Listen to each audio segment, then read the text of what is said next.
Okay, Claire, give us your name. Claire? Claire Loretta. What year? 31?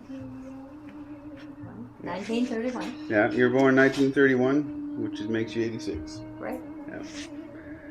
And what area did you grow up in? Slogo, Northwest Miramichi. And when you grew up at that time, this would have been born in 31, was there electricity back there, phone? No. None of that. No, none of that. So it's 31, and it was just going into the Depression. So what kind of homes did people live in compared to what they have now? Well, I'd say they were ramshackle shacks, kind of. Pretty cold. And you had a wood stove? A wood stove, reheated with wood. Yeah. No furnace, no basement. So the stove was in the main kitchen. Kitchen. And then a big furnace in the living room. And they were both wood? Both wood. Did you cook off of those? Kitchen stove. Yeah. Mm-hmm. So it was a big cast iron stove of the old make. Could you make bread in that stove? Oh, yes. Yeah. The one in the kitchen. Yeah. So The other one was just for heat. in the other room. Yeah. Yeah. Keep you from freezing to death, in other words. Well, that's always a good thing to avoid. Yeah. So how did you have light? Was it all lamp? We were very lucky because Mum had what she called a leaden lamp. And she had 3 of them. And they were like an electric light, but they run by oil. Okay. And it could be turned up or turned down. Oil. Okay, like a kerosene? Kerosene oil went in them. Yeah. And there was a mantle on them, about that big around. Like 2 inches across maybe? Yeah. And she lit the mantle. Yeah. And you could turn it down and have it kind of dark. Kind of dark. Or turn it up and it was just like electric. So when it was turned up, would it be bright enough to read a newspaper? Oh, yes. Yes. Oh, we learned it. We did our homework with them. Yeah. For school. Yeah. So how many were in your family as children? 31. Were you the oldest, youngest, middle? I was the youngest. Well, I had a little sister younger than me and she died at 3. Okay. That made me the baby the second time. Well, that's always nice. Mm-hmm. Right? Yeah. So how many were ahead of you? How many children? 13. 13. Mm-hmm. How big was the house? It was a large house. 2-story, 1-story? 2-story. I'd say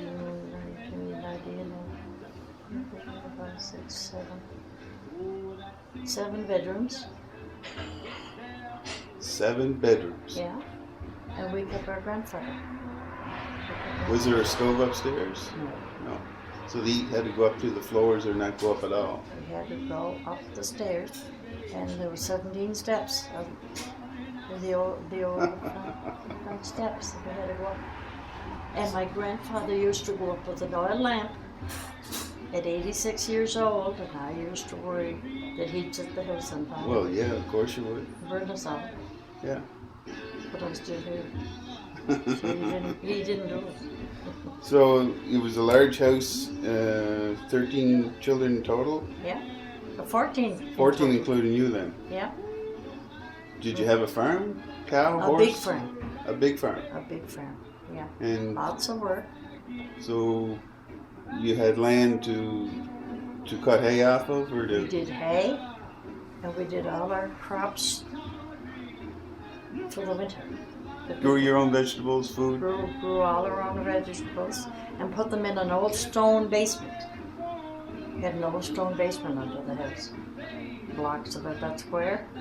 Sandstone? Sandstone that was hewed. Yeah. And we had our own vegetables all winter. So you had a big garden Big to garden. feed the My 14 plus the parents plus the grandfather. Well, you lost a child. You lost a sister. So we're in 15 or 16 And people my to feed. father was so meticulous that when he put the garden in, he put it in by chalk line, So it'd be straight as the house. right? He did a cabbage patch one year and he put it in with chalk line. And he put in 500 head of cabbage by chalk line. So there must have been barrels of potatoes and bushels of carrots and cartloads of pumpkins and squash, corn. Yeah, everything went into that old stone basement. And there was no light down there. And there was no such a thing as a flashlight. So you had to go down there in the dark and feel around.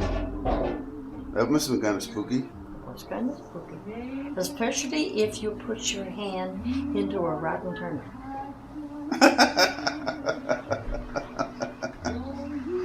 And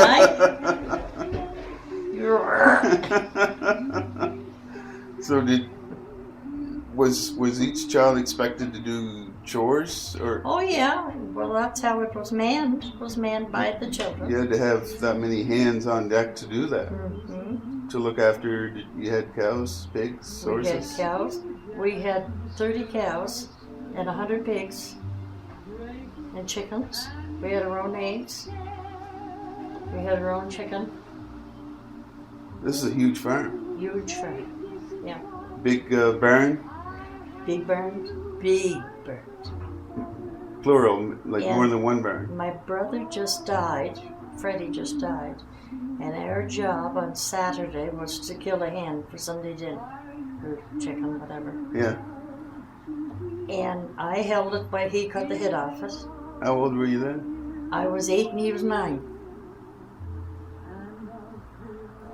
You wouldn't expect a child to do that nowadays. They would what?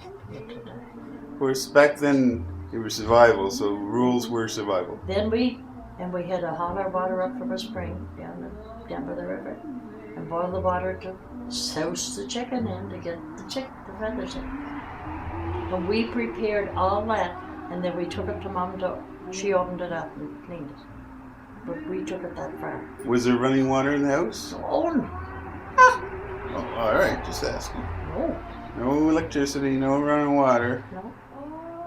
So you had a latrine? I was or two? 16 when we got electricity up there. We Re- had no electricity up there where we lived. I was 16. That's all. You and everybody around you had no electricity Oh, before nobody you had turned it. 16. No. So that was a big deal when electricity came. Oh, it was quite a thing. But then you would have to wire the house. Well, my father built a new house. Okay. We lived in the older one with no electricity, and then he built a new one. That's how that went. Yeah.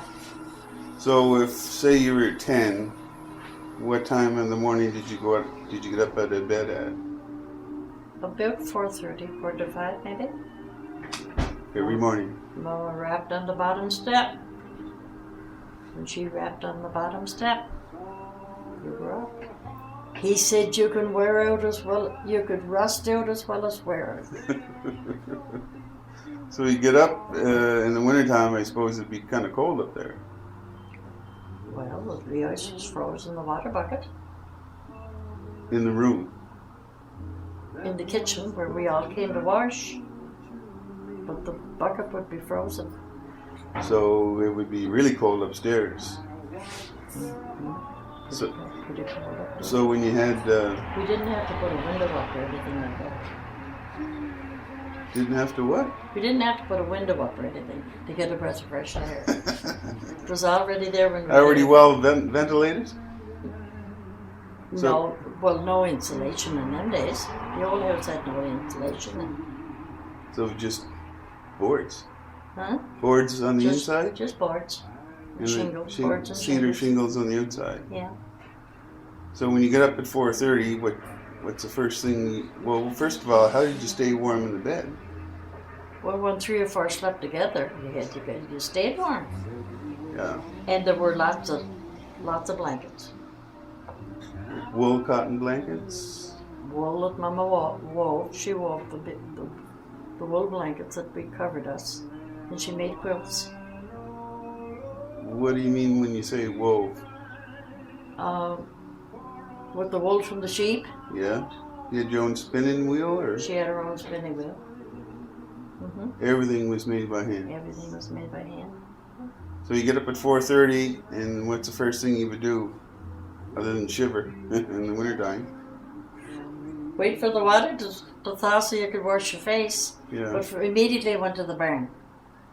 For the animals had to be fed. So you would be in the barn by, say, 5:30.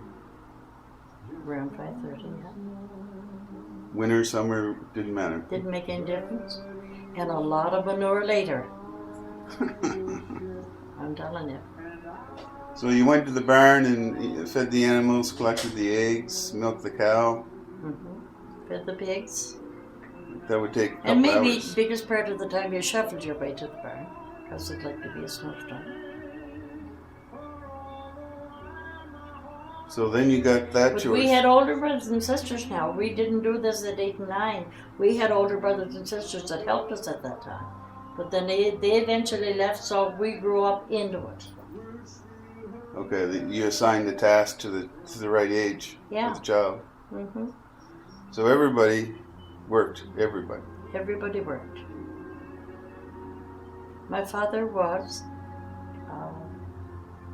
a warden, a ranger, so he was away a lot. Okay. So your mother had to be pretty strong. When Papa left after making the few knocks on the bottom step of the stairs, that was your alarm clock. Yeah. Then Mum took over when Papa wasn't there. So say you would have been, say, 10, and you woke up at 4:30, did your chores, had breakfast, and was there a schoolhouse close by? 3 miles. 3 miles. Mm-hmm. How did you get from the house to the schoolhouse? What? Every day. Every day. My mum was a school teacher, but she didn't teach after she married Papa. Yeah. And but we did the barn work before we had our breakfast, and I always would ask my mother why we had porridge every morning, and she always put it on a plate. She didn't put it in a nice bowl that we seen in other people's home, but she put it on the plate because it cooled faster, so you could Eat and run. eat and run. Every morning you did all of that, and then walked 3 miles to school. Mm-hmm. You must have been ready for a nap sometime during the day. Never. I had chicken pox when I was about 9. Never missed a day at school. So that was dangerous back then. And walked to school and froze to death. And what'd you have for, say it's winter, February, minus 20 or 30, what did you have for shoes and clothes? Larrigans. Did you know what a larrigan is? No, I don't know what that is. It's made out of like a horse hide, and it was laced from the toe right up to the knee. And we all had them. Nobody had any different. And when my father would come home, he would come home with 10 pair of larrigans. Where did you get those? At the general store? Or? Now he got them here in Red Bank, but they came from Nelson. They were made in Nelson. They were made in Nelson. Okay. You know I have a pair of those. Well, I've never seen them in the house. I was only born in They 64. Well, they kept your feet warm. Yeah. And Mum knit the socks that went in them. So good pair of wool socks. Good pair of wool socks. And away you went. And my brother used to say, my father would pick up, because he knew nothing about sizes of what we wore, and he would bring home 10 pair of larrigans. So the next day when he went, he'd take back what didn't fit. And my brother was a comic, and he used to say, he brought home too big and too little.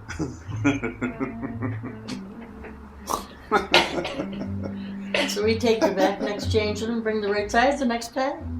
Honest to God, they lived a hard life. So you learned your letters and your arithmetic at school, reading, writing, arithmetic. Mm-hmm. And we got grade 8 in that. That was the end of your education. That's why I wound up cooking in the lumber camps. So you My went. education was over. The rare person then would have gone beyond grade 8. Well, they would have went into Newcastle and boarded. Which was expensive. Nobody could afford it. So it comes down to what it is now, where education comes down to who has money. Yeah. So the public school sent you went there till you were grade 8, and you would have been about 13, 14 then? I was 14 the first year I cooked in the lumber camp. So you finished your school year when you were 14, and that summer